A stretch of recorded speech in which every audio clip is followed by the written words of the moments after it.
Башкирское отделение Русского географического общества стало вторым в стране по итогам прошлого года. Годом ранее они входили в десятку лучших, уступили члены РГО только Краснодарскому краю. Сегодня на площадке геопарка Таратау подвели итоги работы общества и наметили дальнейшие планы.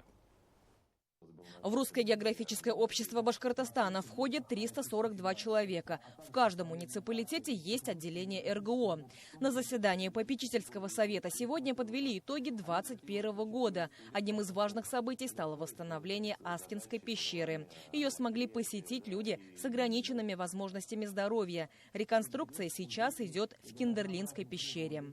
По итогам 2021 года наше отделение на уровне Российской Федерации признано вторым.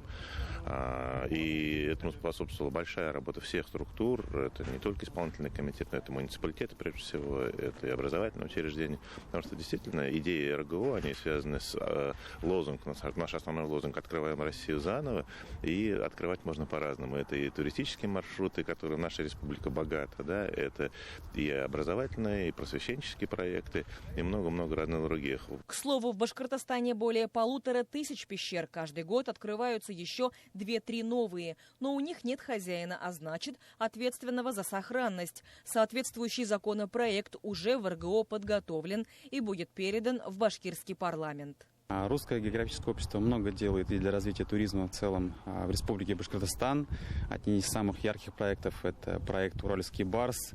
Это когда наши туристы, наши жители республики участвуют в активном отдыхе, в активном, скажем, посещении горных вершин. На самом деле очень популярная программа. Поучаствовать в этой программе приезжают к нам из соседних регионов, из Москвы, из Санкт-Петербурга. Поэтому мы считаем, что это вносит большую лепту в развитие туризма, в узнаваемость региона. Проведение заседания на площадке геопарка Таратау не случайно. Он вошел в число 16 претендентов на включение в глобальную сеть геопарков ЮНЕСКО. Необходимо слаженно отработать по этой заявке, отметили на заседании, чтобы Таратау вслед за Янгантау получил международный статус.